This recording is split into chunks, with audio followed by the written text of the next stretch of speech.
niko bigenda iyo abantu barimo kwica amategeko y'Imana bagasubira tukababwira ngo nyabuneka Imana yaravuze ngo nyamuneka musigaho bakanga burya abantu baba barimo kwikura mu burinzi bw'Imana.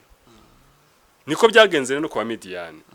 Abisirayeli noneho rero ndagira ngo tutege amatwi abantu batwumva bumve neza ukuntu kwica itegeko rya 7 ari wo murongo utukura nubwo hari byinshi Uwiteka yanga kandi yuko kwica itegeko ry'Imana uko ariko kose kuzanira nyir'ubwite ni ikizira kumuzanira urupfu. Ariko byagera kuri itegeko rya 7 ngo ntugasambane bikaba umurongo utukura kubera iki? Abisirayeli batanesheje n'ingabo cyangwa n'abapfumu b'Imidiyani. Eric ndakubwiza ukuri bagushijwe n'indaya zaho ngubwo ubushoboza abagore bakorera Satani bakoresheje kugira ngo bagushe mu mutego kandi barimbure benshi. Rero umujene utanesheje n'ingabo zikomeye ku rugamba itwisha itegeko rya 7 biramunesha gapfa nkuko byagendekeye Abisirayeli nubwo bari baranesheje amahanga menshi.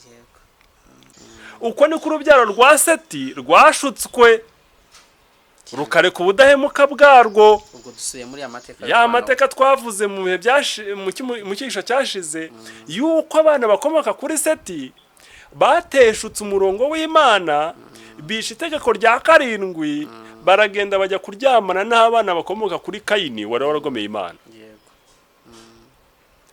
Bene Seti barahaguye. Uko niko Yosefu yageragejwe ariko Imana ihimbazwe yaratsinze. Amen. Yosefu mwene Yakobo ari mu Egiputa itangiro 37 ageragezwa n'umugore wa Potifari Satani amukoresheje. Niko Samusoni wari umutabazi w'Abisirayeli yagambaniye imbaraga ze mu maboko ya Filisitiya. We yarakubiswe hasi. Yo. Delila yaramunesheje aramwogosha ntibyacira imbaraga uretse no kumushirana. Baramugenda bamukurubana baramuboha cyane bageze n'ubwo munoboramo amaso apfa atagarutse mu Bisirayeli ahubwo aguye mu nzu y'ibigirwamana bya Filisitiya. Kandi Samusoni yari umuntu udasanzwe, yari umunaziri. Uko tuzakomeza kwigana no gusobanukirwa n'itegeko rya 7 muzasanga yuko twaryigishe kandi ibihe byinshi ndetse by'umwihariko byageze ku bantu b'Imana biba bibi cyane. Ibyo tubabwira ni ubuzima twabayemo. Abantu b'Imana turimo turabisoma hangaha yuko nta kintu birangira kubwo kwihana no kwemera icyaha cyacu no kukicuza tukababarwa n'Imana tukaba imibereho yo kuyoboka Imana tugakurikiza amategeko yayo. Satani agera hakabura hahera abantu b'Imana nuko bikarangira abategeye kandi abateze maraya. Abantu b'Imana bataneshejwe mu bundi buryo bagerageje inshuro nyinshi baraburaye ntibiba babuza akazi ntibagira uwo banga cyangwa bavuga nabi ntawe bareganije ku munzani bacuruza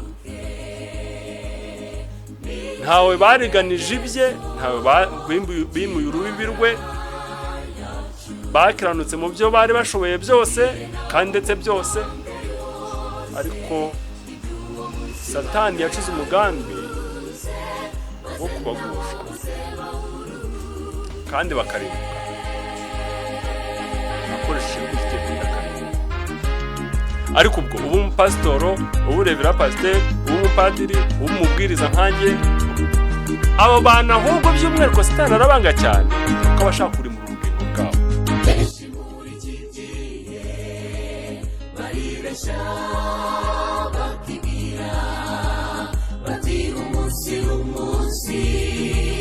Imana Yesu ariho wose ari kwisabato nimero kumbi mu minsi abana b'Imana mukundwa duhuye kuri platform y'ICYAHA ndakuramukije mu izina ry'Umwami wacu Yesu Kristo Uwiteka duhumurije andi mahirwe tugize kuba tugenda kumukwa bazima kandi tukaba twongeye guhura tudahujwe n'ikindi ahubwo tuje gusuzuma ubushake bw'Imana mu ijambo ryayo ngo dusobanukirwe n'icyo ishaka ku bwoko bwayo.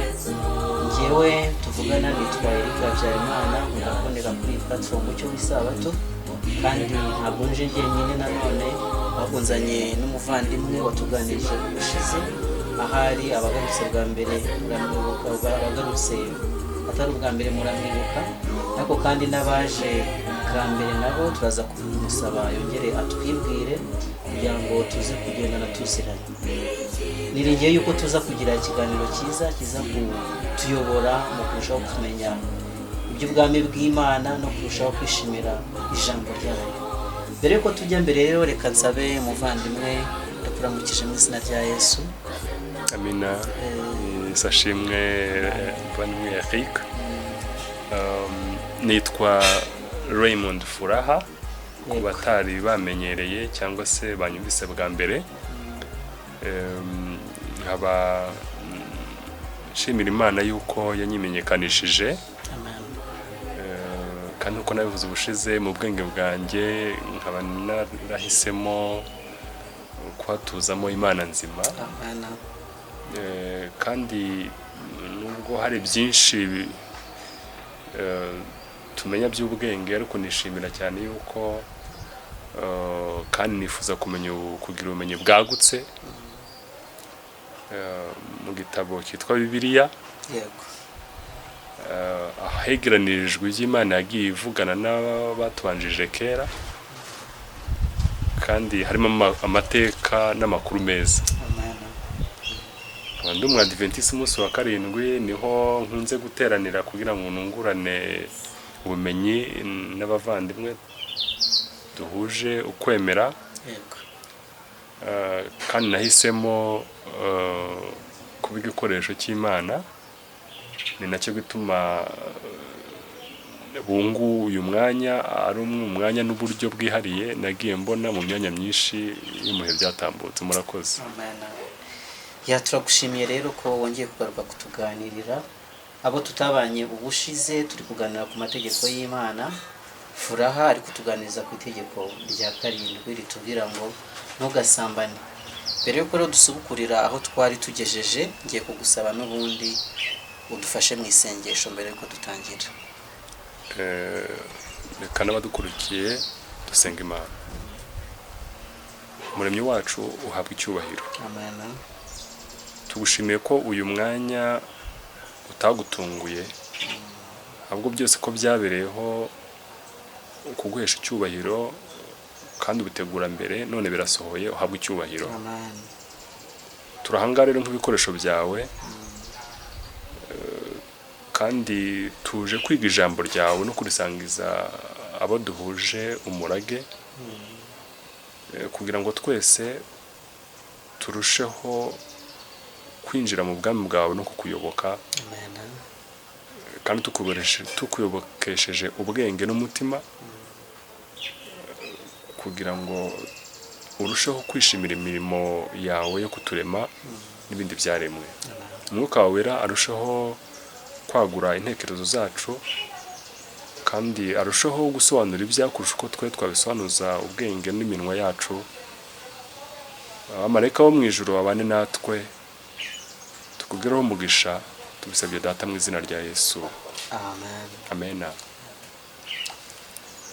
Reka nibutse abavandimwe dusanzwe tubana, kandi mbwire abo tugiye kubana bwa mbere yuko iyi ari platform mucyo w'isabato, aho turi gusuzuma twitonze uhereye mwene muntu akibaho Imana ikirema, uhereye mu itangiriro ry'igitabo cyitwa Bibiliya, ngo turebe icyo Imana yavuze ku bijyanye n'isabato. Isabato yabaye ikibazo ku bakrisito. Mu bihe byatambutse twajyanye ibiganiro mpaka n'umwe mu ba protestanti agaragaza yuko isabato ayigaragaza ukundi Bibiliya itavuze, ariko twifuza kujyamo, kandi kubw'icyifuzo cy'abakurikiye izo mpaka baravuze bati mushyireho platform ibasha kwiga ino ngingo byonyine gusa bituzuyemo impaka cyangwa se bidafite izindi nsanganyamatsiko zitandukanye. Nuko twatangiye rero, kandi twahereye mu itangiriro koko icyaha kitarabaho, Imana irema isabato. Turakomeza tuza mu gihe cy'abakurambere bacu ba Adamu, uko babayeho, ba Enoki, ba Aburahamu, mu gihe cya Mose, igihe cy'Abisirayeli bari mu Egiputa. Ubu ngubu tugeze mu gihe Abisirayeli bari kuva mu Egiputa bagana mu gihugu cy'iwabo i Kanani, kandi turi ku musozi Sinayi. Igihe bageze ku musozi Sinayi rero hari ibitangaza byakozwe, hari ibyo Imana yabakoreye ibamenyesha amategeko yayo, harimo na rya tegeko ry'isabato turi gusuzuma. Ariko igihe twari tugeze kuri Sinayi twasanze ibintu bikomeye, kandi nibyo tukiri gusuzuma twitonze. Icya mbere twabonye Imana itanga amategeko 10. Icya kabiri twabonye Imana itanga igishushanyo mbonera cy'ubuturo bwera. Ibyo bintu ntabwo twabirengaho ngo twigendere gusa, dore ko n'ubundi sabato ari urugingo rutoya muri ibyo ngibyo. Turaracyariho kuri ya mategeko 10, kandi tugeze ku itegeko rya 7, itegeko ritubwira ngo ntugasambane. Ayo mategeko abatazi aho aboneka ni mu Kuva igice cya 20 uhereye ku murongo wa 1 kugeza ku murongo wa 17. Ariko kandi itegeko tugezeho Furaha ari kudusangiza turayisanga ku murongo wa 14, riratubwira ngo ntugasambane.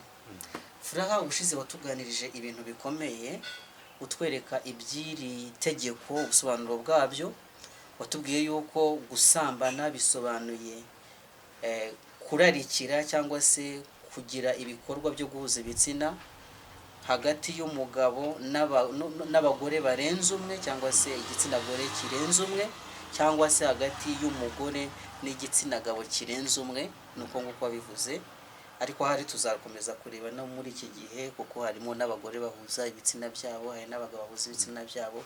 Harura uzarushaho kudusobanura. Icyo wagaragaje nuko umuntu Imana yahuje abantu babiri, umugabo n'umugore, kandi Imana imaze guhuza abantu babiri, umugabo n'umugore, icyo yakoze nuko ari bo yemereye kuzajya bakora ibyo bintu umwe. Wagaragaje ko rero igihe bivuye aho ngaho bikajya mu bantu benshi byahindutse icyaha. Ikindi nibuka watubwiye ni uburyo ki hari ibintu Imana yanga mu buryo budasanzwe, ariko wagaragaje iki kibazo, iri tegeko ryo kudasambana iyo ryapfuye, ko ari rwo murongo utukura, nuva ariko wabivuze uganisha kurimbuka rwose. Utukura. Icyo gihe Imana iba igiye kugira ikindi kintu ikora kidasanzwe, cyo kurimbura ubwo bwoko. Ndabyibuka watuganirije ibyabereye mu gihe cya Nowa, utubwira ibyabereye i Sodomu. Ibyo byose nk'ibimenyetso cyangwa se nk'ibigaragaza uburemere, kuko rya tegeko kuryica ari kurenga wa murongo utukura. Sinzi rero icyo duhishiye uyu munsi tuje kutuganiriza ku iri tegeko, kuko twibazaga ese ibyo uyu munsi byo bimeze bite? Ese Imana iracyabibona kwa kundi yabibonaga? Kuko abakristo baribwira yuko amategeko y'Imana yakuweho n'umusaraba w'i Karuvari. Ino si yacu yo iramera gute? Iyo kwa Nowa yararimbutse kubera ko bishe iryo tegeko, iyo Sodomu byabaye gutyo, iby'ubu ngubu byo turabyitwaramo gute? Niki Imana iri komeza kutubwira muri iri tegeko cyaba kitureba n'uyu munsi? Murakoze cyane muvandimwe Eric. Mbere yuko tujya mbere twarabivuze kandi twanabivuze yuko dufite ukwemera kwa Kidventisi umunsi wa 7 nk'ahantu duteranira. Kandi nishimira kunguka ndi kumwe n'abantu batandukanye, ariko cyane cyane bafite uko kwemera. Ura rero abantu babibonye twifashisha Bibiliya. Ni narwo rugero dufite rw'ubuyoboke. Ni nayo irimo amategeko 10 y'Imana nk'urufatiro cyangwa se umunzani w'ubuyoboke, w'ibipimo by'ubuyoboke. Kandi rwose nk'ubirogoye ntabwo byari iby'Abadiventiste gusa, ahubwo umwuka wa Giprotestani ni icyo ngicyo. Yego bavugaga sola scriptura, byanditswe byera gusa. Ireteke handitswe ngo. Hambavu ya Bibiliya rero, kandi bisimbura Bibiliya, ndetse ahubwo aho bibaye ngombwa bishyirwa hasi tugafata Bibiliya. Abadiventisi umunsi wa 7 gituma nakomeza gukoresha iyo nyito, twebweho dufite umwuka w'ubuhanuzi. Umwuka w'ubuhanuzi ni ibitabo, ni inyandiko zitandukanye Imana yagiye ikoresha abantu bayo, ariko by'umwihariko kuri twebwe turabihabwa kandi bishingiye muri Bibiliya mu byahishuwe 19 umurongo w'10. yego Ni isezerano Imana yatanze mu bihe byatambutse ibinyuza muri Yohana ukundwa ubwo Yesu Kristo yamwihishuriraga akamuha ibyanditswe byera byitwa ibyahishuwe. Aramubwira ati hanyuma yaho nzabaho n'umwuka w'ubuhanuzi. yego ahari icyo kintu tuzagaruka tukirebaneho. Yego cyerekeranye n'umwuka w'ubuhanuzi ugeze mu byayo turacyari mu kuva. Yego ntabwo nshaka ko twinjira muri izi mpaka dore ko iyo bigeze aho ngaho bibyara ikindi. Yego tuzaza tubiganire nitugera mu byahishuwe. nanjye nashaka gutanga gusa nanabye introduction y'ibyo wemera y'ibyo nemera ariko ibyo wizera ibyo nizera. Noneho nifuza yuko abo dusangiye umurage dufite ingorane imwe y'icyaha nibura bagira ibyo bunguka nk'ibyo nungutse ngo bibabere umugisha bibagirire umumaro. yego rwose.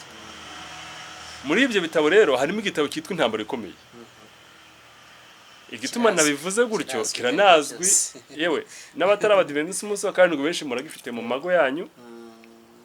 Nagira ngo rero nkifashishe buriya niyo mpamvu natangatanze ngo abantu batambaza ngo ibyo bikuye. Ndabyishimira rero kubwira abantu ngo ibi nabisomye aha namwe mugende mu bisome mwirebere. bishakayo murebe Ye cyangwa se banabigenzure. banabigenzure barebe niba koko ari ukuri. ye muri icyo gitabo cy'Intambara Ikomeye rero kigaragaza agaciro k'amategeko yego ku bantu bagifite kandi mu rurimi rw'Urunyarwanda rw'Ikinyarwanda. Ni urupapuro rwa 333 yego 333 hasobanura rero agaciro k'amategeko. yego Abantu bazajye bumva neza ibyo tuba turimo kwiga n'ireme bifite. Mu matorero menshi harimo abantu bakomeje kurinda gukiranuka kwabo babizirikana kandi bikababaza cyane. Kuvuga batageze kuri uko gukiranuka bikababaza cyane. yego Ubwo witwa Edward Zipak yagaragazaga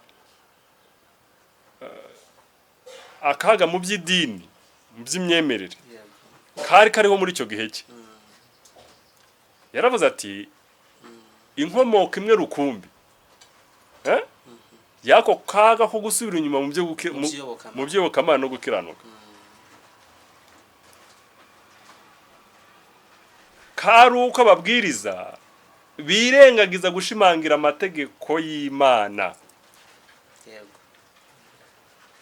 aho amategeko y'Imana yirengagijwe haba akaga mu byobokamana abantu bagahenebera bakora ibyaha gukiranuka kurabura ahubwo bagatangira kwiremera ibihimbano. yego kandi ibyo bihimbano bikabageza ku kurimbuka.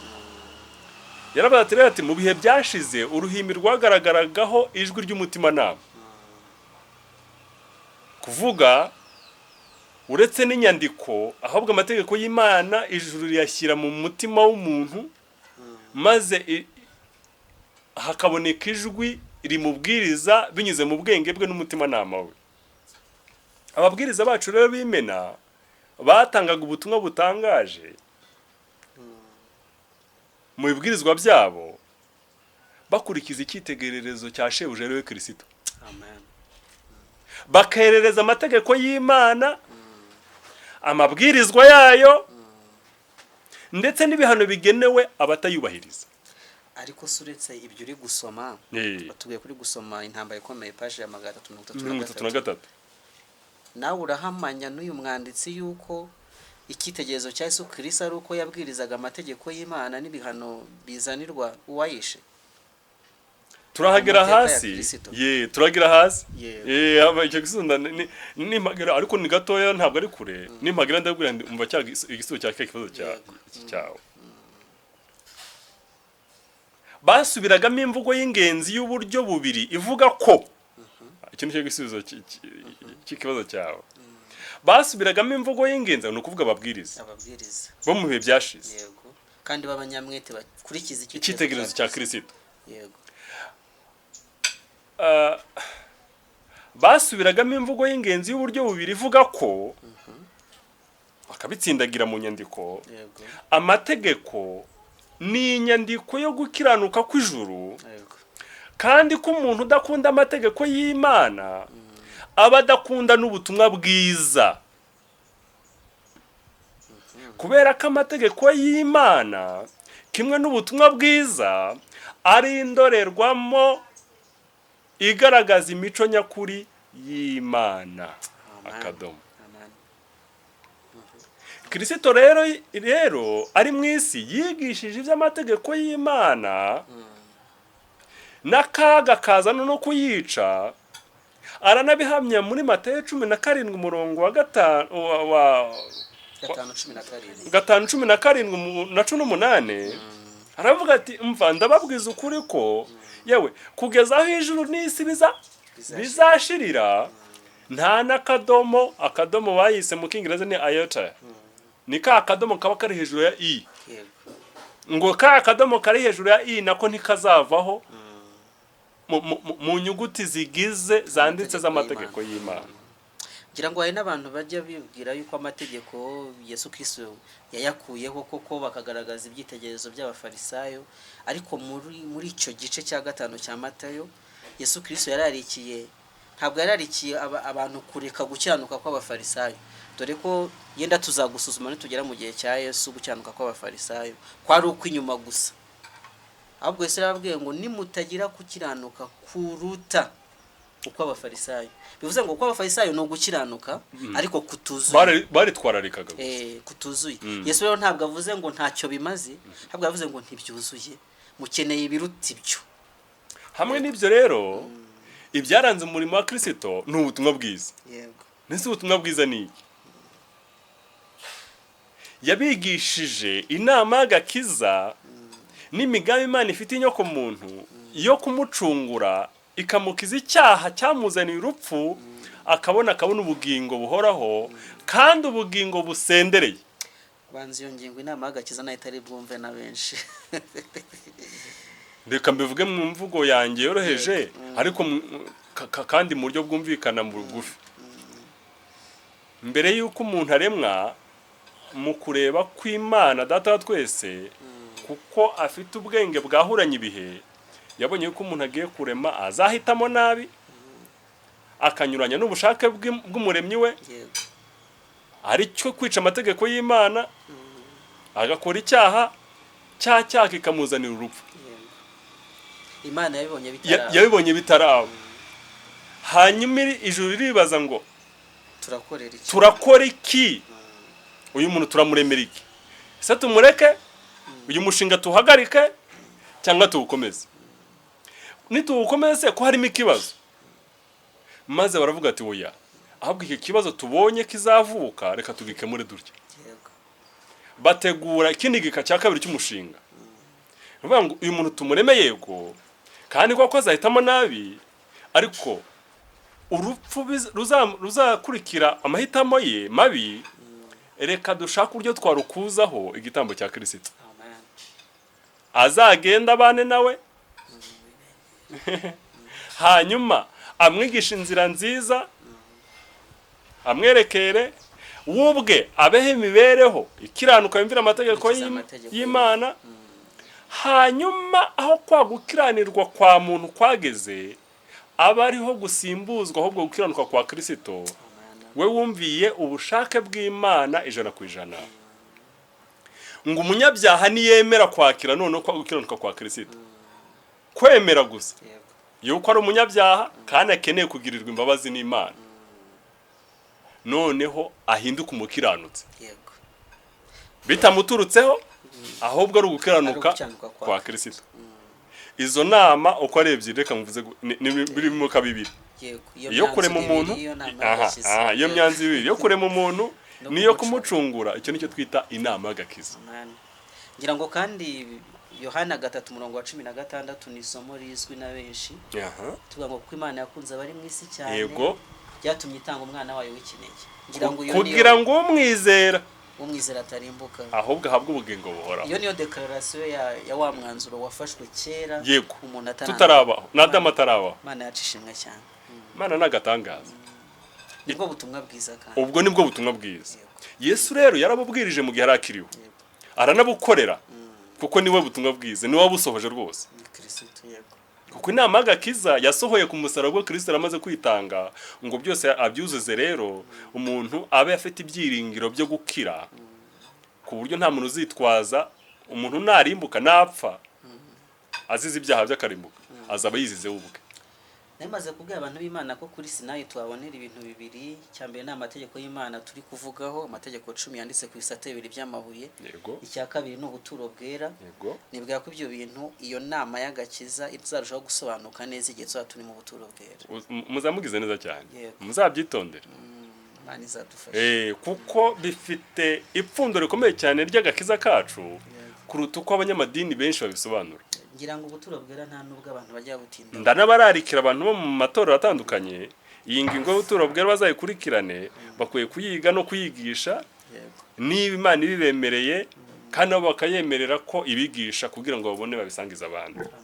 Kristo rero yabahigisha ubutumwa bwiza arangije abiduhamo n'inshingano. Nicyo wari kutubwira ko ababwiriza ba kera ari cyo bahamagariraga abantu babo. Bahamagara abantu babo ariko igihe cyarageze babicogoraho maze akaga mu byo gukiranuka karushaho kuba kenshi abantu bashobora guhenebera mu bibi. Bityo rero umunzani ufashe umunzani isahani mukayishyiraho amategeko indi sahani ukayishyiraho ubutumwa bwiza iyo minzani hitireshya. Nibyo dusomye ahangaha muri iki gitabo. Agaciro k'ubutumwa bwiza agakiza twabone muri Kristo Yesu yani magambo gucungurwa kwacu no gukiranuka ku mategeko y'Imana birareshya. Birareshya bifite agaciro kamwe. Ubwo abantu bamwe bacu twigana ubutumwa bwiza twiganye ubutumwa bwiza bakabushishikarira cyane bakabukunda cyane bakumva nibyo byigisho bakwiye kwiga kandi nibyo. Ariko uko babishishikarira uko babigirira inyota uko babikunda uko bumva bibaryoheye abana ko bazajya babikora no ku mategeko y'Imana 10. Kuvuga ugutsindishwa n'umuntu kubwo kwizera. Gutsindishizwa n'umuntu kubwo kwizera agasobanuye kubabarirwa ibyaha bya kera utaramenya kuvanwaho umwenda wa kera. Yego. No gutangira ubugingo bushya muri Kristo Yesu. Ubwo rero nayangingo yo kugira ubugingo bushya muri Kristo Yesu ni agaciro kugendera mu by'Imana amategeko y'Imana. Ndibwira ko nabyo muzabyiga kuko tubonye yuko ari isanga n'ingoyi. Umucyo w'isabato ni byiza sinzi niba nta mwabikwepera kwiga ubutumwa bwiza ntabwo byakunda. Nyamuneka muzabizirikane nabyo. Yego. Kubw'iyo mpamvu rero iki cyo nagira ngo abantu bacyumve ko agakiza tubonera muri Kristo Yesu n'ibyigisho bijyanye n'ibyo dukwiye kubishishikarira ariko tukanashishikarira amategeko ibyigisho by'amategeko kuko amategeko ariyo ahishura icyaha cyacu kugira ngo tubone no dusanga Yesu atubabarira. Amen. Reka twongere turebere ko irya tegeko rya 7 ritubwira iri tegeko rya 7 rero. Ubushize abo twari turi kumwe twagarukiye kukurimbuka kwa Sodomu nkuko watanga ibivuga muri buriro. Nubwo habayeho kwica amategeko y'Imana hakaba n'ibihano biteganijwe abayica hakaba iby'Imana yanga ariko itegeko rya 7 iyo ripfuye ni umurongo utukura ni ukurenga umurongo utukura kandi mu bitandukanye ijuru ryagiye rifata ibyemezo byo kurimbura ubwoko runaka abantu runaka mu gihugu runaka kubera ko iryo tegeko. Wabivuze si yo kwa Nowa nicyo yazize si yo kwa Loti Sodomu n'Igomora nicyo yazize ariko by'umwihariko isi yo mu Bisirayeli bagiye kwambuka bagiye Kanani nayo yazize icyo kintu. Dusobanurire. Yego. Abantu turi kumwe babireba cyane cyane mu gitabo cyitwa kubara muri Bibiliya kubara igice cya 26 hagaragaza neza uburyo ki Abisirayeli kuva mu Egiputa ubwo turaganiriza abantu bamwe nkaho basanzwe basoma Bibiliya mutwihanganire ntabwo ndibyaba kuva mu Egiputa bataha i Kanani mu isi cyangwa mu gihugu cy'isezerano cyasezeranije Aburahamu ni Itangiriro 15. yego Habaho urugendo rurerure cyane, bahura n'ibirushya byinshi n'ibibagerageza, ndetse baragoma, bica amategeko y'Imana. Ijuru rifata icyemezo cyo ko bamwe batazagira i Kanani. bazagerayo Benshi baguye mu butayu mu gihe cy'imyaka 40. yego Ariko basigaye nabo bataragwa mu butayu kubera kwica amategeko y'Imana, bageze noneho ku nkengero barimo kureba i Kanani hakurya. yego Benda kwambuka hari ikibaya cyitwa Shitimu. yego Kandi aho ngaho kugira ngo bave mu Egiputa bajye muri Kanani, bagomba kunyura mu bihugu by'amahanga atandukanye. Amwe muri aya mahanga rero ni Abamowabu, yego hakaba n'Abamidiyani. yego Ndetse Abamowabu bo banze ko Abisirayeli banyura mu gihugu cyabo ngo batabari batira gusa imyaka. turabibona mu gihe cya harya soko kwa Baraki. Baramu na Baraki ni wari umutware w'ubwo bwoko bw'Abamowabu. Ariko Baramu yari umuhanuzi mu Bisirayeli, hanyuma aza kugambana na Baraki hubwo. Nuko mu nama z'umutekano zakozwe, bafata icyemezo ko batazatera abo Bisirayeli ngo bagwe nabi, bajye kubarwanya. Batahubwo mureka dushaka ubundi buryo bwo kubakomesha rwose. Big strategy binga ubundi buryo. Izindi amahanga ntabwo yatsinze zakoresheje. Yego. Bagenzuye baravuga batahubwo reka dukoresha iyo mana yabo ijye barwanira, ibahindukirira barwanye ubwayo. Yego. Nibwo buryo bwene twatsinda. Ayo niyo mayire bahisemo. Hagati se Imana yabarwanya gute kandi yibarwanirira? Bati nuko mutabizi Imana yabo. Imana yabo yanga ikibi. Yego. Irengera amategeko agenga ubwami bwayo. Ni nayo yabahaye. Burya mubona bafite imbaraga nuko bayubahiriza. Yego. Igituma abanzi babo baneshwa nuko burya Abisirayeli baba babanje kubahiriza iby'Imana yababwiye, hanyuma bakayitabaza ikabaneshereza. Bafata icyemezo bati reka dukore ku buryo tubashukashuka, bice amategeko y'Imana yabo, nayihindukira ibarakarire ibarwanye. Ubwo nibwo buryo tuzabatsinda. Bati se turabigenza gute? Bati tunyure, hari abantu bazabagira bita abahanuzi, Imana izivugana nabo ibaha amabwirizwa y'igikorwa cyose cya buri mwanya. Kandi umwe muri abahanuzi yitwa Baramu. Nihuse rwose bafata icyemezo baramushaka kandi bamugeraho. Baramubwira ati watwemereye tukaguha ibiguzi, ukatuvumira ubu bwoko, umuvumo ukabazaho, tukabanesha tukabatsinda. Bakarekayo yo kutwigimba batwizera mu gihugu kandi utabishaka. In fact bari bafite ubwoba yuko ahari baje no gufata igihugu cyabo, baje kukigarurira. Ariko ntabwo byari ukuri. Nihuse rero kuva mu ubwoko bw'Abisirayeli bikozwe n'umuhanuzi Baramu ntibyakunze. Ntabwo byakunze. Imana yaramubujije. Kubara 23 yajyaga kuvuma agahesha umugisha. Yakabahesha umugisha ahubwo. Ninde wavuma Imana itavumye. Narakaya niba Imana itarakariye. Yego. Icyama nkipfira nk'abakiranutsi ahubwo. Aho noneho byanze rero bahimba ubundi buryo. Aribwo bwawe navuze bwo gutuma Abisirayeli bica amategeko yayo. Kandi ubu buryo nta wundi wari ubuzi ni Baramu. Ni Baramu kuko ni wari uzi iryo banga. Imana umuhanuzi. Burya abantu b'Imana tuzi aho twakanda tukishyira mu kaga, tuzi naho twakanda tukabona umugisha. Iyo Mana nyine twakoreye turayizi. Turayizi n'amabanga y'ubwiru bw'ubwami. Yego. Imana nanga ikibi. Nuko igihe cyarageze rero bemeranya yuko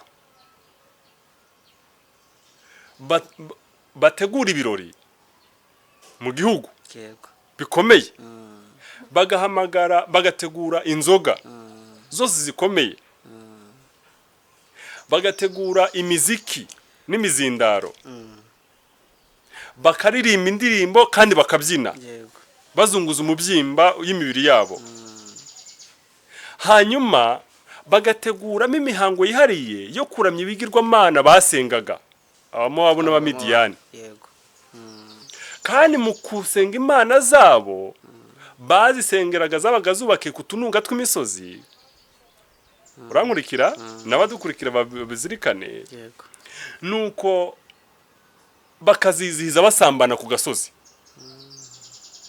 Ni ibintu biteye ubwoba, biteye isoni cyane. Kandi nta myenda bambaye. Ikivunge cy'abagabo, abasore, abakobwa n'abagore, yenda n'abakecuru n'abasaza bari barimo. Kuko abanyabibi bo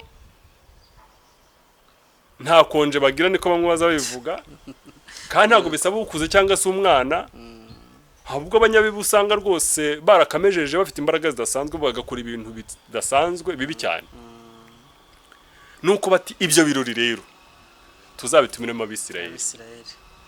byo kurya kunywa Hari ibiryo, gusambana, hari ibyo umuziki. kunywa, buri wese icyo ashaka, icyo ashoboye. Nza numva abantu babiteramo urwenya ati buri wese icyo yumva ashaka kandi ashoboye. Byarangiye Abisirayeli baguye muri uwo mutego wo gutumirwa gusa. Ndetse babanje kubyanga kuko birabujijwe.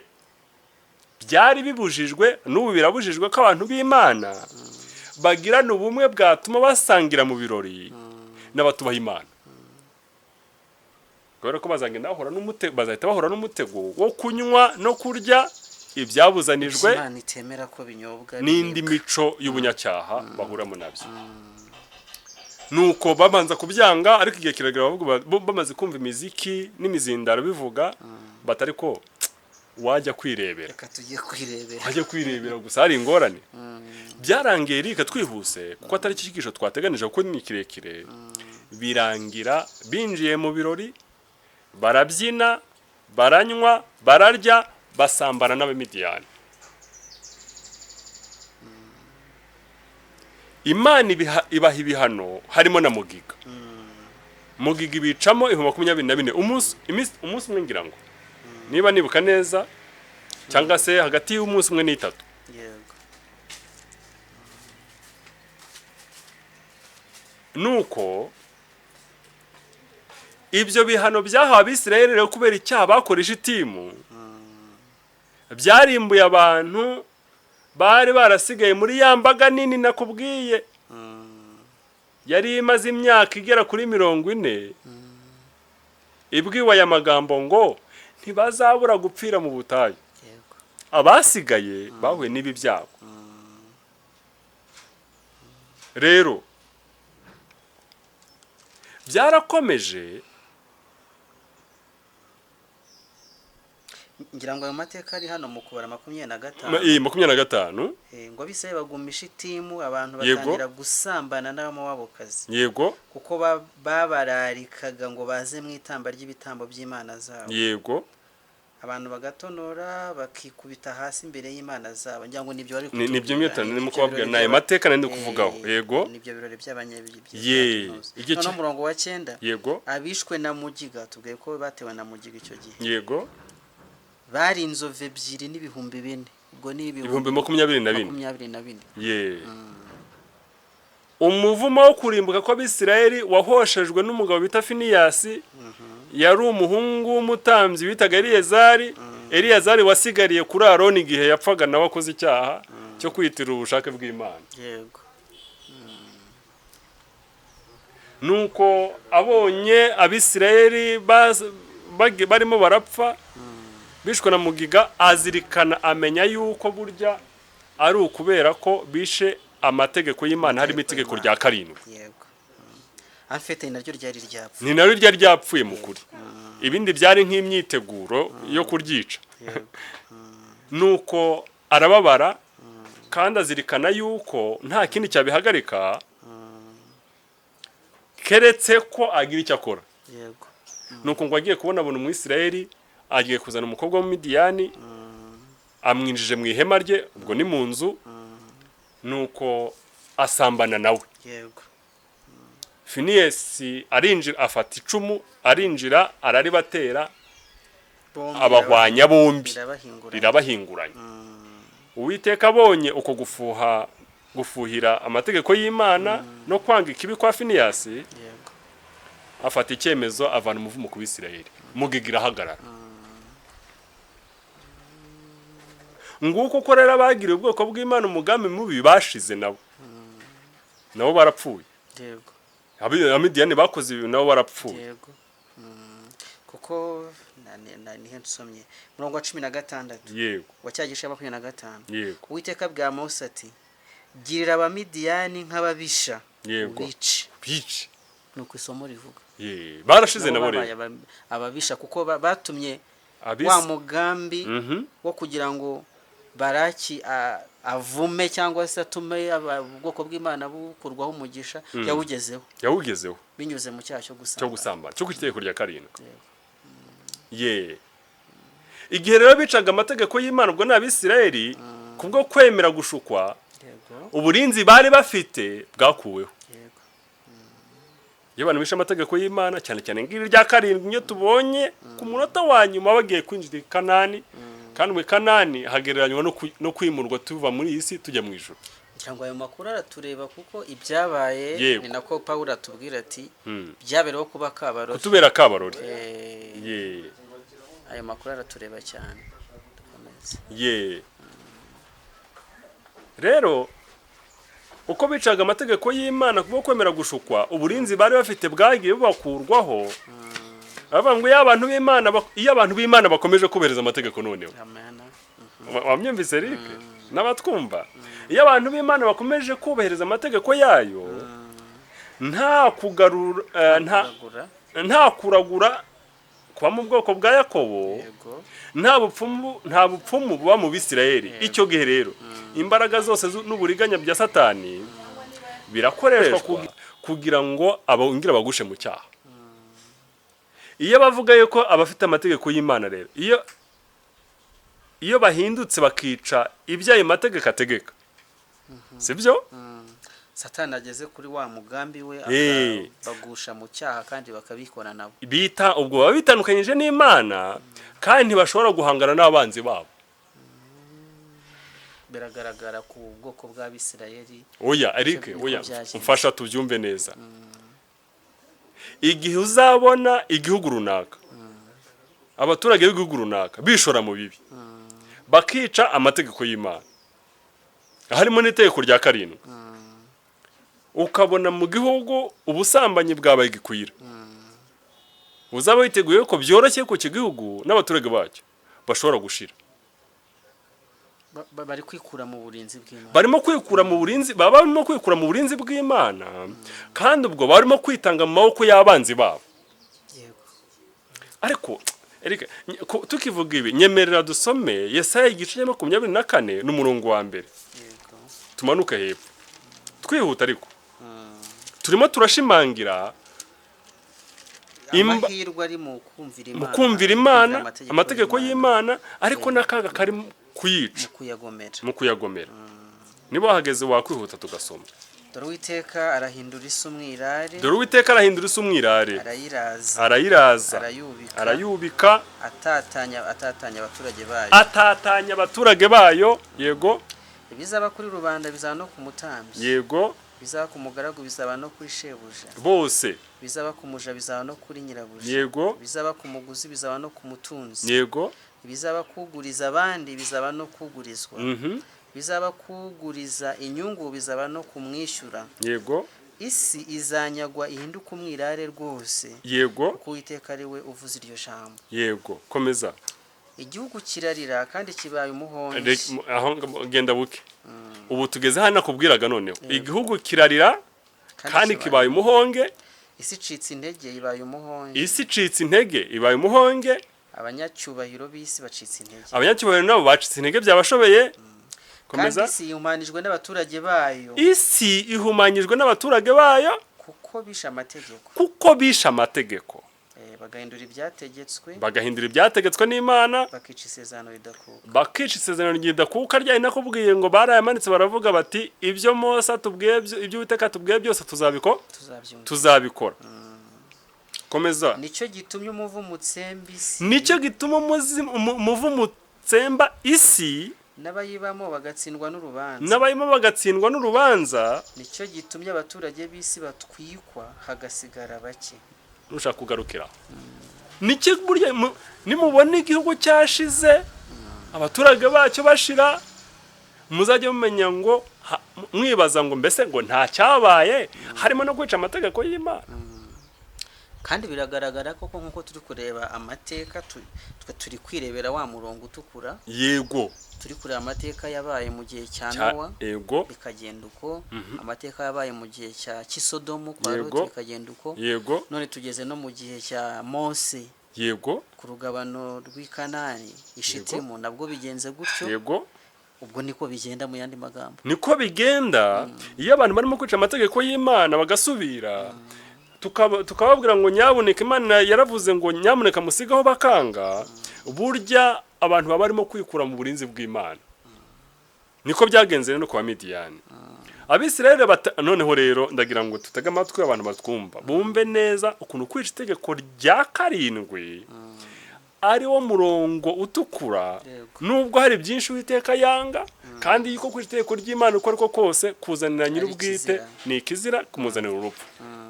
Ariko byagera kuri itegeko rya 7 ngo ntugasambane, bikaba umurongo utukura. Kubera iki? Abisirayeli batanesheje n'ingabo cyangwa n'abapfumu b'Imidiyani. Eric, ndakubwiza ukuri, bagushijwe n'indaya zaho. Ngubwo ubushobozi abagore bakorera Satani bakoresheje kugira ngo bagushe mu mutego kandi barimbure benshi. Amagambo uri kuyasoma mbese watubwiye ko uzajya utubwira mutagira ngo ni amajambo yanjye. Abantu babikunze babyiteho, ni mu gitabo tugira cyo mu mwuka w'ubuhanuzi Abadiventisi umunsi wa 7 cyitwa ngo abakurambere n'abahanuzi. Nuvuga ngo ahantu ingabo zitanesheje abajenerali. Erega iri ni ihame, kandi abantu bafashe, abantu bamwe bafite amakuru ku gisirikare n'abasirikare, hari amahame burya agenga ingabo ku rugamba. Kandi naganiye n'umwe cyangwa babiri muri bo bato rwose boroheje, ariko nsanga ni amahame bagenga n'ibintu bibiri. Icyambere, ntiwemereye gukora ku butunzi nubwo kaba akantu gato uhuye nako.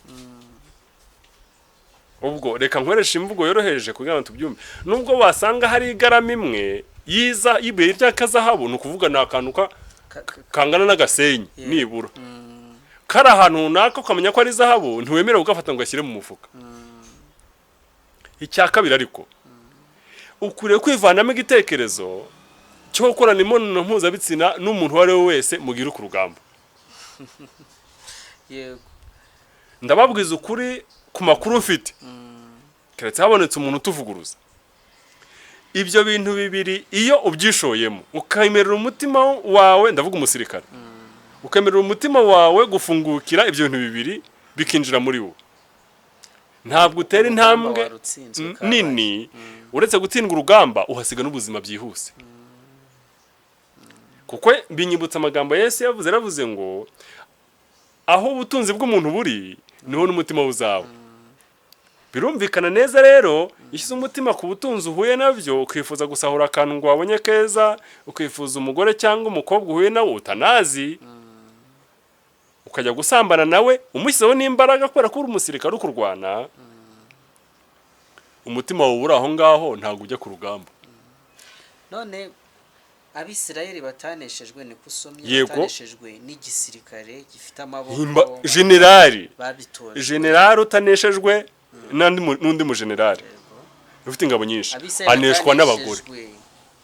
N'ubupfumu n'ubukonikoni bukora ibimenyetso n'ibitangaza bidasanzwe muri icyo gihe, ibitega, kumva ngo hari abarwanisha n'inzuki, yego, n'inzoka n'iki, ibyo ngibyo ntibibashe kubanesha. Yego, ngo baneshejwe n'indaya zabitojwe,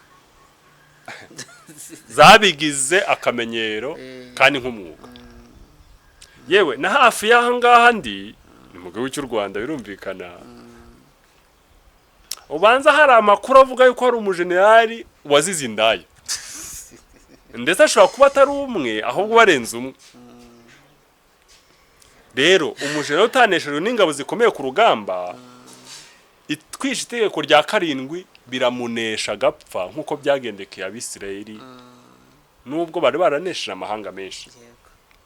Iki gitabo rero cyitwa Patriarchs and Prophets, abakurambere n'abahanuzi, gisobanura neza uburyo ki ibihangange by'Abisirayeli bataneshejwe na biriya twavuze, baneshejwe no kwiteko rya 7. Ngubwo ubushobozi abagore bakorera Satani bakoresheje kugira ngo bagushe mu mutego kandi barimbure benshi. Na n'uyu munsi niko bimeze. Turari tubirebe hepfo kandi Bibiliya irabisobanura neza uko byagiye bigenda. Turari tubona ingero zitandukanye muri Bibiliya ariko twihuta. Kuko yagushije benshi agakomeretsa abakomeretsa nukuri abo yishe n'umutwe w'ingabo munini. Uwo ni indaya. Abo yishe maraya niko Bibiliya mwita. Ye. Abo yishe n'umutwe w'ingabo munini. Battalion. Kandi ubwo battalion ababizi nugera ku basirikare nibura 600 kugira ku 1200. Ya kandi ubwo na Yesu niko yabisobanura neza ngo umutwe w'ingabo z'abamarayika b'Urwana burya bagenda muri legion, ariko legion nundi wari umutwe w'ingabo z'abaroma wagizwe rero n'abantu n'ingabo 1200.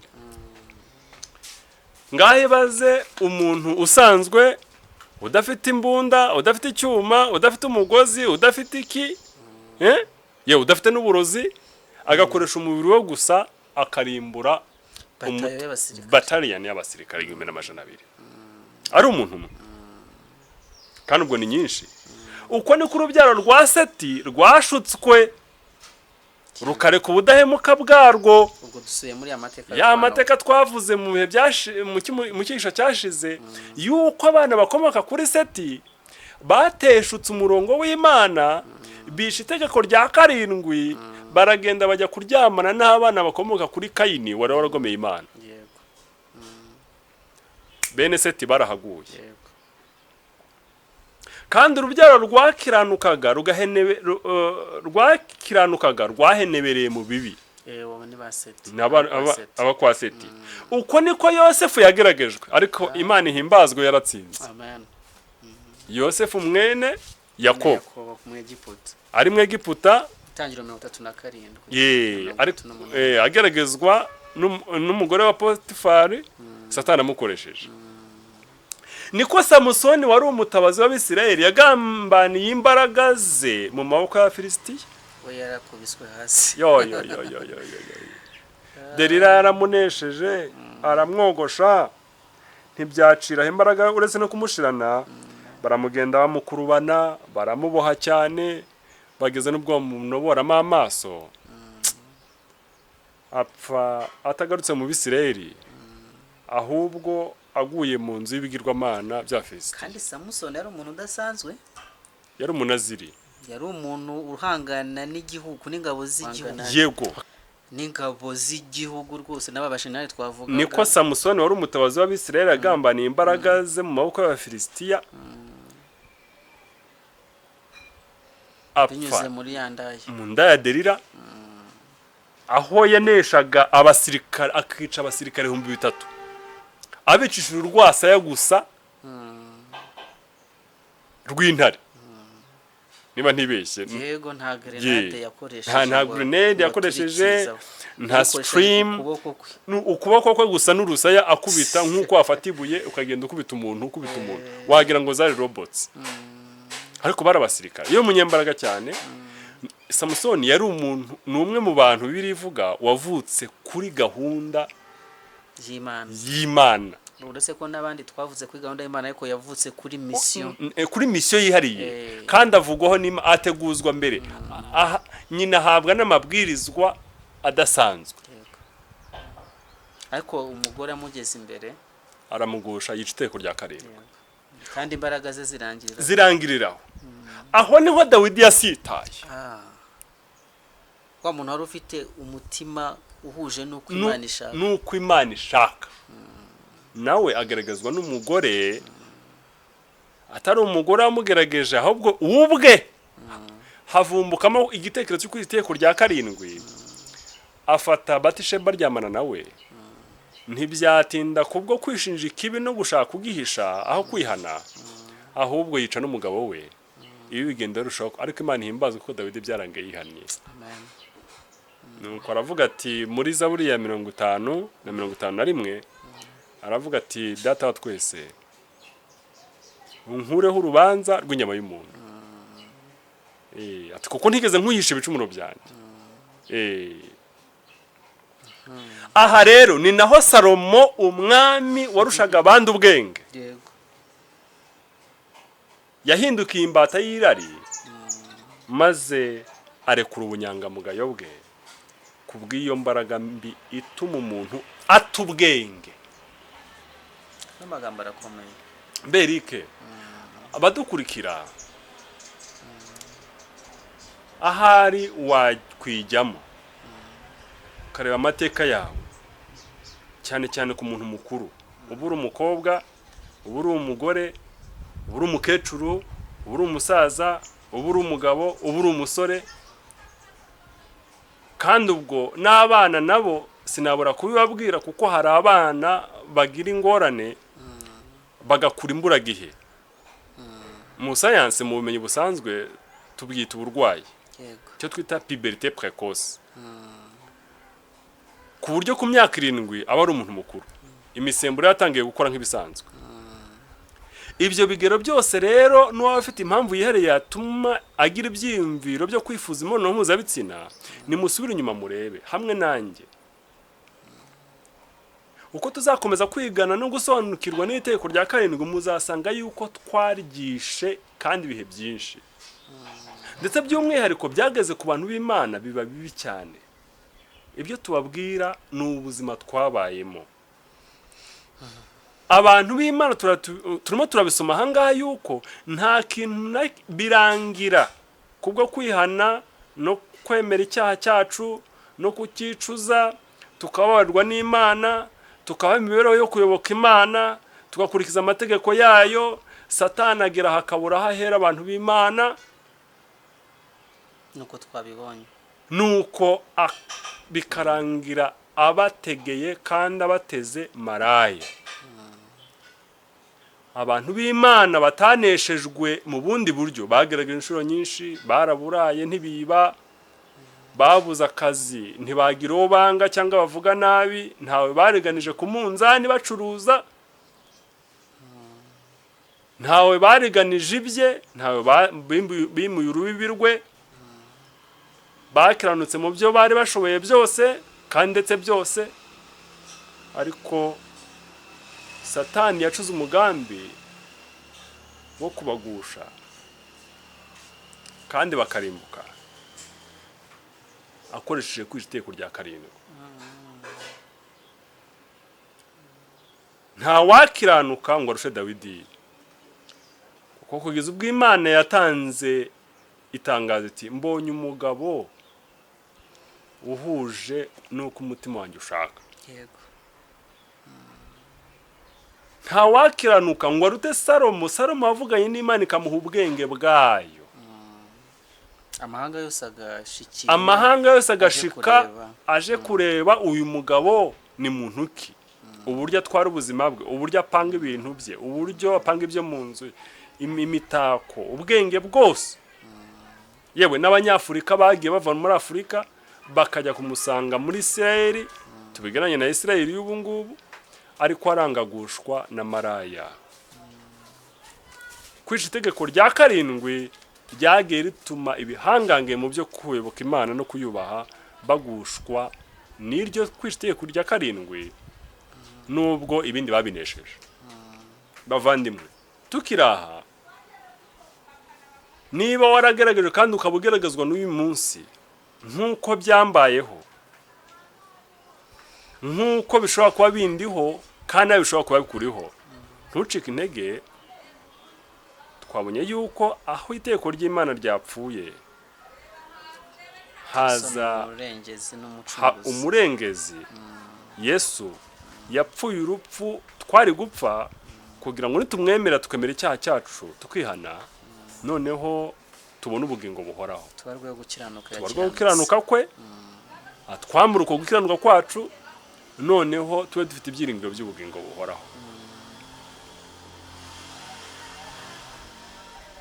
ngira ngo Eric, dusoza yewe nsoza, yego nubwo biguha uburenganzira bwo kugira ikintu uvuga, yego ndagira mbwire ko ibi byose byabereye kutubera kabarore, amen kandi byandikiwe kuduhugura, yego abantu bazajya babimenya twebwe abasorewe n'imperuka y'ibihe. yego ni namagambo ya Paulo ayo ngayo. Aya n'amagambo ya Paulo yanditse mu rwanda rw'Abikorino, ni ibice 10 umurongo wa 11 n'uwa 12. yego Satani azi neza icyo agomba guhangana nacyo mu mutima w'umuntu. Burya habwo tutamenya urugamba turwana duhangaye turiho, tutamenya umwanzi wacu wari we, ni Satani. Kandi Satani we azi neza icyo yaheraho, icyo agomba guhangana nacyo mu mutima wacu. yego Biri kumvikana? ndabyumva. Kubera ko yabyize abishishikariye mu gihe cy'imyaka ibihumbi byinshi. yego ntabwo ari umwana mu rugamba arimo, aratuzi cyane. Kugira ngo aneshe, kugira ngo akuneshe muvandimwe Eric, nubwo ntabikwifuriza, ni ibintu yizeho abishishikariye mu gihe cy'imyaka ibihumbi byinshi. Azi impande runaka zo mu mico yigarurira mu buryo bworoshye. Burya azi intege nk'izacu. kandi rega izo strategy zose yagiye akoresha azi amaturufu atsinda yariyo. Yego abifitemo n'inararibonye. yego Mu mategeko tubyita jurisprudence.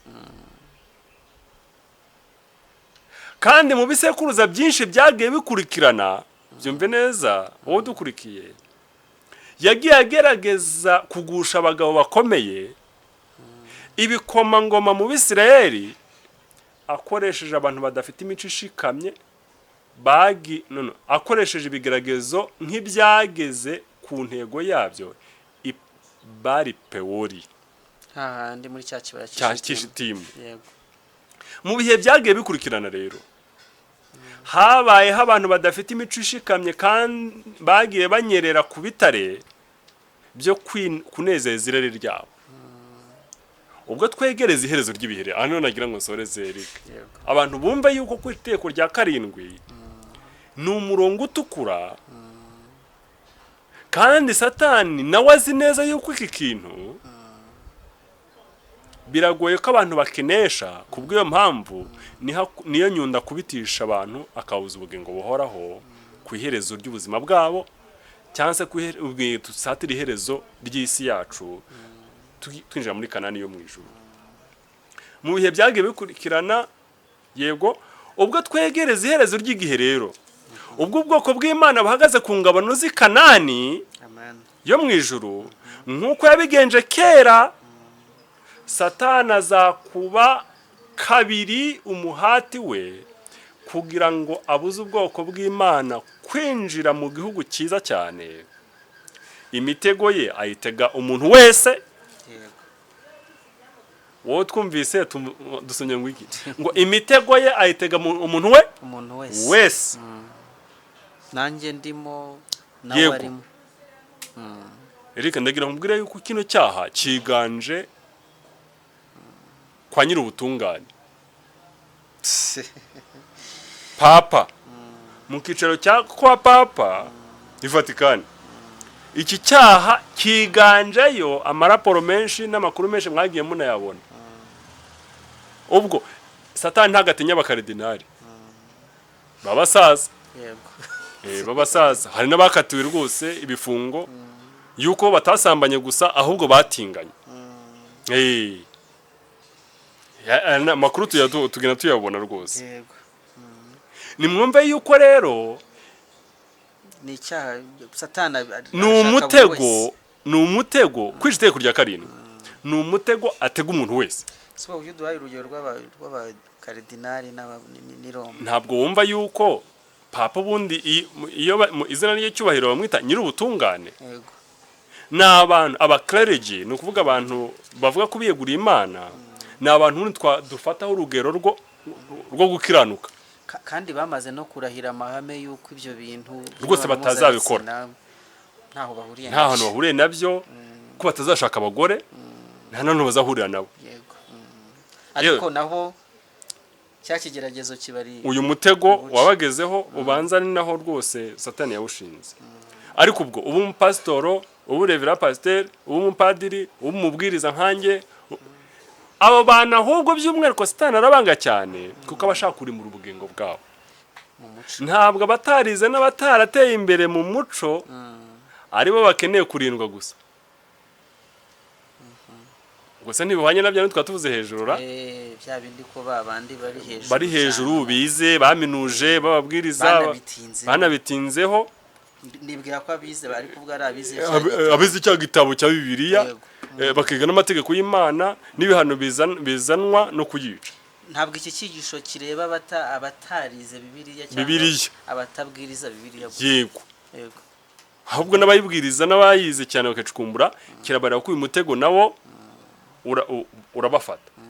Satani rero azategura ibishuko bye abitega bari mu myanya yo hejuru, abafite inshingano zikomeye kurusha abandi. Niba ahubwo yibasiye nibo yibasiye abafite inshingano ziremereye kurusha abandi. Ubwo turi cyane mu by'Imana, mu bya mwuka. Ubwo yibasiye abapasitoro, yibasiye abapadiri, yibasiye ababwiriza n'abandi nkabo. Atwaye ubutumwa bwa marayika wa gatatu. Yego ubutumwa butureba cyane. Yego. Yaba ari bishoboka kandi nzabigeraho, uzabona uburyo ki Satani agenda agusha abantu b'Imana nyamara baramaramaze muri byose bakagwa kuri uyu mutego. Muri uyu mutego aramutse rero atumye banduza ubugingo bwabo. Muranyumva Eric? Umva umugambi we. Abashije gutuma banduza ubugingo bwabo yabakoresha maze akarimbura benshi. Muri iki gihe rero akoresha abakozi nk'abo yakoresheje mu myaka isaga 3,000 ishize. Yoshya abantu kwica iteko rya 7 akoresheje inshuti z'isi. Buriya bavandimwe niyo baragize amahirwe kwegurira Imana ukure kwitandukanya n'inshuti za kera batubaha Imana. Kuko niso Satani azakoresha ngo atume iteko rya 7 nubwo uri umuntu w'Imana wowe. Akoresha imbaraga ikurura y'uburanga nkuko byagenze kuri abakobwa b'Imidiyani.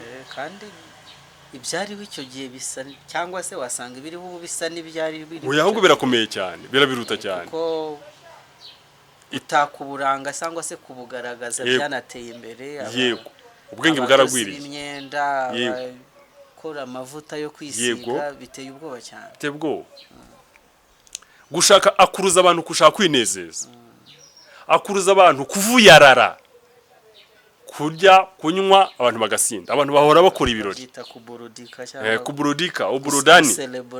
Uburudani. Kimaze kuba ikinyarwanda. Nyamara nujya muri iyo jambo ngo uburudani mu kinyarwanda no gusamara. Abantu baravuyarara bagasamara. Abantu baravuga ngo ni pate, baramubyo bita ngo ni pate. Ngo blood shower, BD. Abantu muri iki byose bigaherekezwa na cyaha. Yego.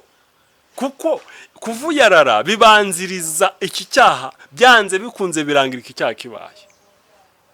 Ikintu gitangaje cyane waruvuze bya bindi byuko iki cyaha cyageze mu nzego zikomeye cyane ndetse z'abanyedini. Yego. N'imihango yitwiye gikrisito.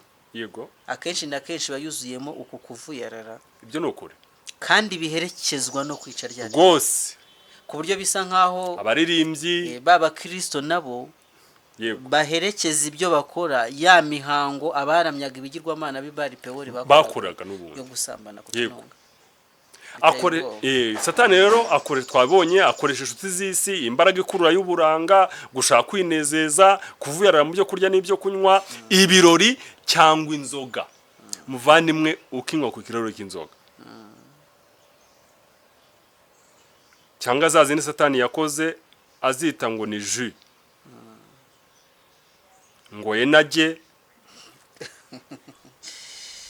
Ngo mariti. Ese muvande ikintu kiba kiri mu icupa kikazana ifuru. Niko tuvuga yuko atari inzoga.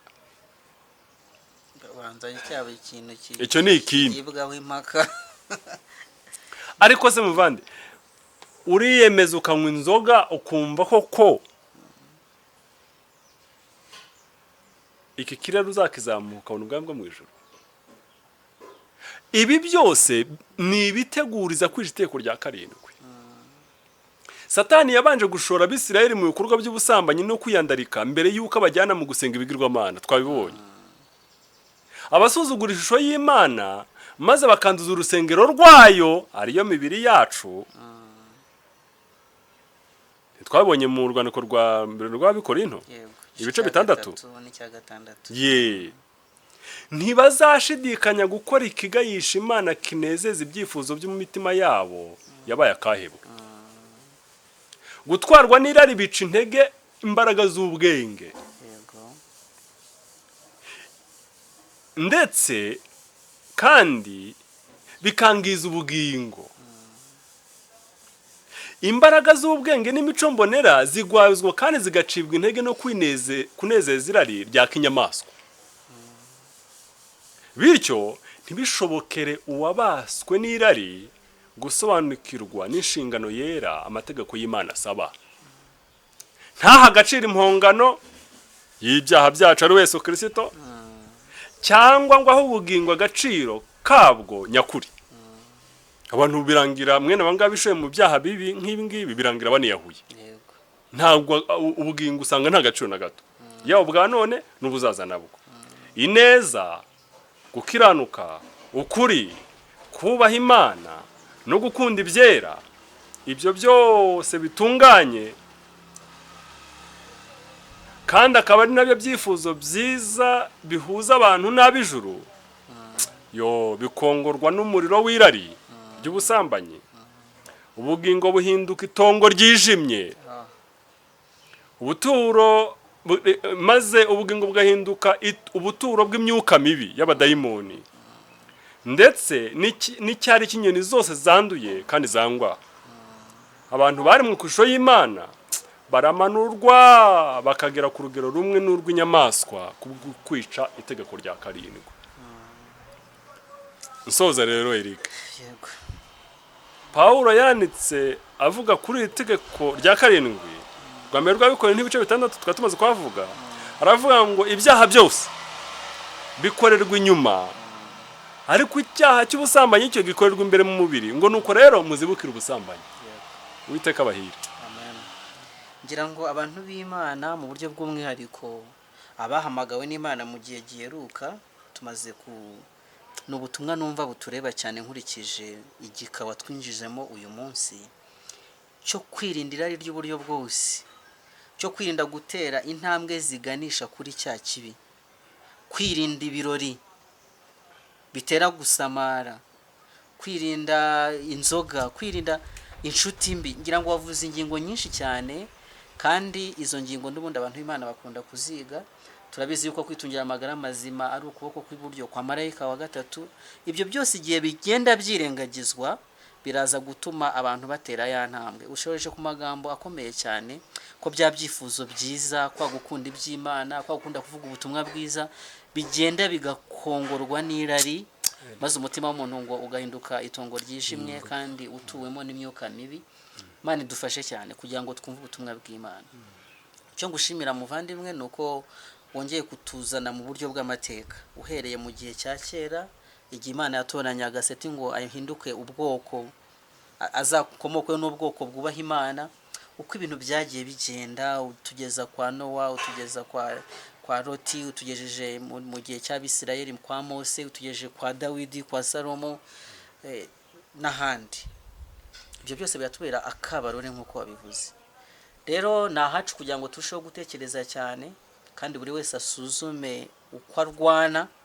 Iki ni icyaha kugira ngo abantu bibuka yuko cyabayeho hari uko umukobwa yasamye, yatwaye inda, yewe umuhungu nawe ugasanga nta nubwo bamuzi cyangwa nta nubwo we yitaweho.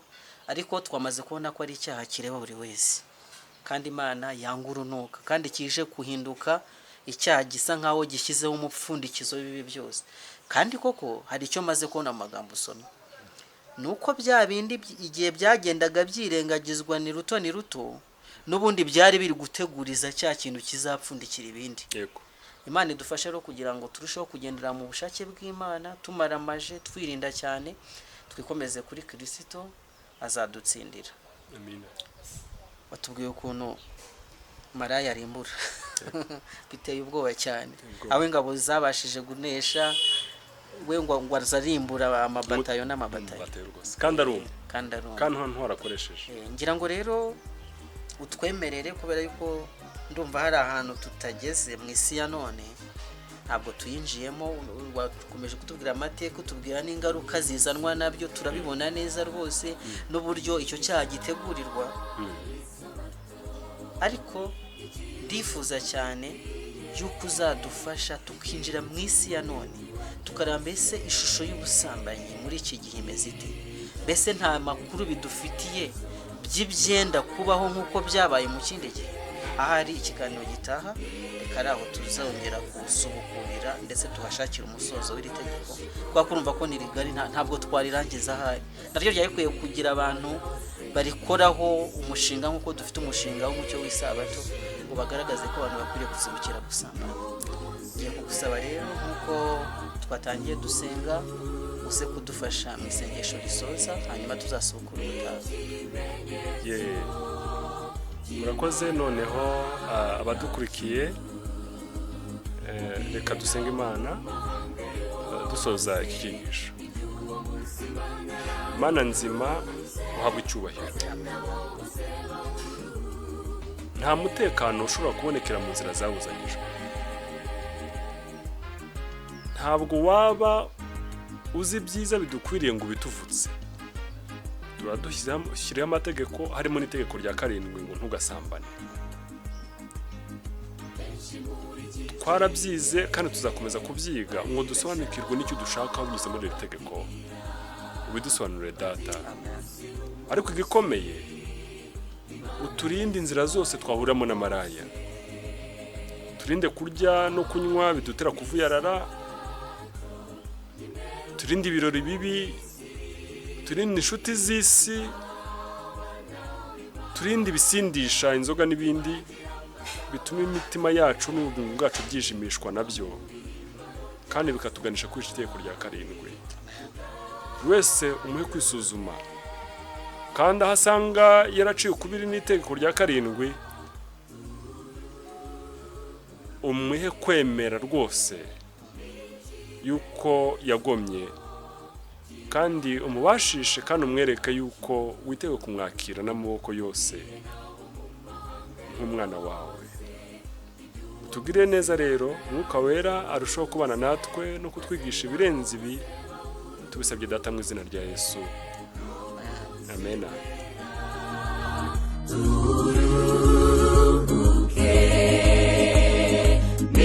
N'ikimenyetso cy'Imana yacu, ubwire nabo mu mahanga yose iby'uwo munsi Imana yaruze, maze nabo